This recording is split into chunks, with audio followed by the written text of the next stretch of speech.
Part 10 घना पक्षी विहार। पोटली पाट की। पर्यावरण की क्षति, वनों के विनाश और प्रदूषण ने पक्षियों के जीवन के लिए संकट खड़ा कर दिया है। इसी कारण सरकार ने देश में पक्षी विहारों के विकास पर जोर दिया है। राजस्थान के भरतपुर जिले का घना पक्षी विहार एक ऐसा ही पक्षी विहार है। राजस्थान राज्य में स्थित भरतपुर का घना पक्षी विहार देश विदेश के पक्षियों के क्रीड़ा स्थल के रूप में विख्यात है। यह विश्व के श्रेष्ठतम पक्षी अभयारण्यों में गिना जाता है तथा हमें पक्षियों की घुमक्कड़ प्रवृत्ति की जानकारी देता है।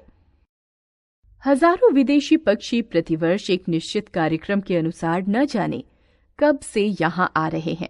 उन्हें न किसी प्रकार के पारपत्र की आवश्यकता होती है और न किन्हीं अन्य अंतर्राष्ट्रीय नियम कानूनों का पालन करने की। वे तो यही कहते दिखाई देते हैं, हम स्वतंत्रता के जाए हैं, मुक्त हमें रहने दो, जीवन की धारा में हमको आत्मभाव से बहने दो। घना पक्षी विहार में केवला देव के नाम से प्रसिद्ध भगवान शिव का एक प्राचीन मंदिर है। इसलिए इस गहन वन का पुराना नाम केवला देव का घना आज भी प्रचलित है। 1 शताब्दी पूर्व भरतपुर नरेशों द्वारा इसे एक आखेट वन के रूप में विकसित किया गया था। 29 वर्ग किलोमीटर के इस क्षेत्र को छोटे छोटे बांधों में विभाजित किया गया है। इसमें शिकारगाह एवं कच्ची पक्की सड़कों का जाल बिछाया गया है। उस काल में यहाँ मुर्गाबियों का बड़े पैमाने पर शिकार होता रहा था। पक्षी विहार में लगे एक शिलालेख में सन 1902 से 1964 तक के शिकार का इतिहास लिखा हुआ है। 12 नवंबर 1938 को यहाँ एक ही दिन में 4273 निरपराध पक्षियों का बेरहमी से शिकार किया गया था। देश के स्वतंत्र होने पर पक्षियों को बचाने की आवश्यकता अनुभव हुई, इसलिए राजस्थान सरकार ने 13 मार्च 1956 को इसे पक्षी अभयारण्य घोषित किया। तभी से यह पक्षी विहार पक्षियों के संरक्षण, प्रजनन एवं अध्ययन के लिए संरक्षित वन क्षेत्र है। यहाँ पशु पक्षियों के शिकार पर प्रतिबंध है।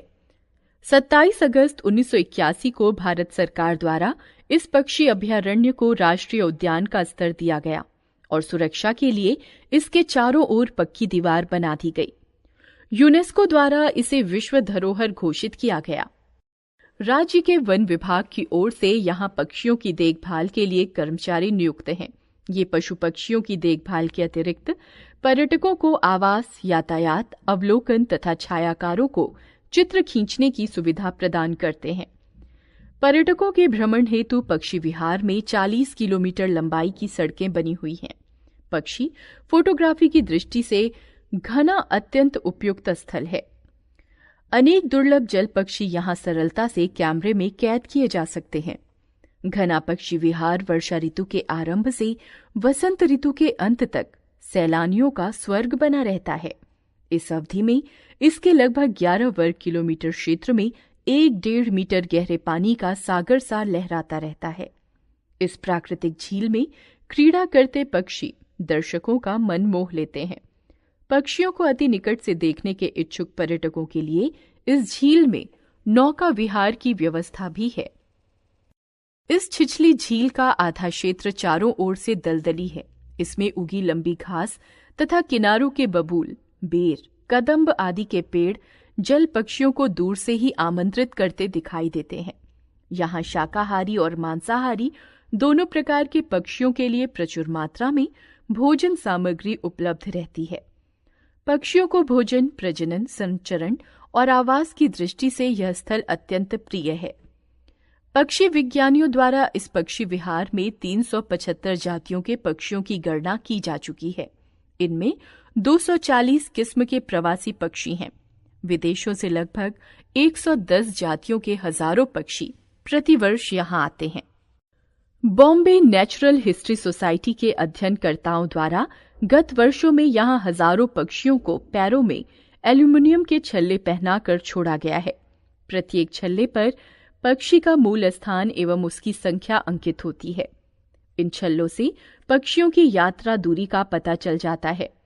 सन 1967 में यहाँ का छल्ला पहने एक पक्षी 4600 किलोमीटर दूर रूस के लेंस्की नामक स्थान पर पाया गया था। जिस प्रकार घना पक्षी विहार में चिन्हांकित हजारों पक्षी रूस में देखे गए, उसी प्रकार रूस के चिन्हांकित पक्षी घना पक्षी विहार में पाए गए हैं। भारत के विभिन्न स्थानों से आने वाले पक्षी तो जुलाई की प्रथम वर्षा में ही यहाँ वृक्षों, झाड़ियों और घास में अपने घोंसले बनाने लगते हैं और वंश वृद्धि करने लगते हैं। यहाँ की विशाल जलराशि में विहार करती मुर्गाबियां, हंस एवं बतखें, उथले पानी में ध्यानमग्न खड़े बगुले एवं सारस, आकाश में उड़ते तथा वृक्षों पर मंडराते रंग बिरंगे जल पक्षी और उनका कलरव अत्यंत मनोरम दृश्य उत्पन्न करता है। शरद ऋतु में साइबेरिया, ताशकंद, मंगोलिया, तिब्बत, चीन, अफगानिस्तान, बलूचिस्तान, ईरान तथा जर्मनी के बहुरंगे हजारों पक्षी सर्दियां बिताने यहाँ आते हैं और ग्रीष्मारंभ होते होते लौट जाते हैं। उस समय तक उनके देश में बर्फ पिघलने लगती है। अप्रैल तक लगभग सभी विदेशी पक्षी यहाँ से चले जाते हैं। सुदूर साइबेरिया के बर्फ से सफेद सारस, भूरे कालहंस तथा अनेक प्रकार की बतखें आदि पक्षी बड़ा दिन मनाने भरतपुर आते हैं और ब्रज की होली का आनंद लेकर लौट जाते हैं। साइबेरियाई सारस आकार में भारतीय सारस के समान होते हैं, किंतु उनका रंग बिरंगा रूप नयनाभिराम होता है।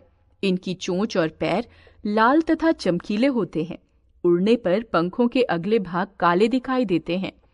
इनको आकाश में अंग्रेजी के वी अक्षर की आकृति में उड़ते देखा जा सकता है। तुरही जैसी इनकी तीखी किंतु सुरीली बोली अत्यंत कर्णप्रिय होती है। इस पक्षी विहार में आने वाले विदेशी पक्षियों में राजहंस, सुरखाव, चकवा चकवी, सींग पर, पीसन, बेशुर, नीलसिर, चुपका, चहा, अबाबील, तिलेर, चातक आदि प्रमुख हैं। पक्षियों के अतिरिक्त नीलगाय, चीतल, काले हिरण, सांभर, सुअर, वनगाय, अजगर आदि भी यहाँ स्वच्छंदता से विचरण करते हैं। जरक, सेही, सियार, वनबिलाव, बिज्जू, ऊदबिलाव, नेवला, खरगोश आदि भी यहाँ पर्याप्त संख्या में हैं। सारसों की नृत्य लीला, बया की नीड़ निर्माण कला, हंसों की मदमाती चाल, पनडुब्बी की सर्पसम ग्रीवा की हरकतें, हवेसियों की आखेट प्रक्रिया, चकवा चकवी की रात्रिकालीन विरह वेदना, जल कौओं की गोताखोरी, बगुला भगत की दगाबाजी, पपीहा की पियो पियो, कोयल की कूक, चातक की चोटी, सोन चिड़िया की कजरारी आंखें, हिरणों की छलांगे, चीतलों की सुंदर काया और आलसी अजगर की मस्ती भरी नींद को कलम या वाणी से व्यक्त नहीं किया जा सकता। यहाँ तो स्वयं ही आकर कैमरे, वीडियो कैमरे और ऑडियो रिकॉर्डर से इनके सजीव चित्र लेकर एवं स्वरबद्ध कर रसानुभूति की जा सकती है। बात सीख की। पक्षियों के प्रति प्रेम, राष्ट्रीय कर्तव्य, प्रकृति प्रेम, पर्यटन का आनंद, पर्यावरण संरक्षण, ज्ञानवर्धन।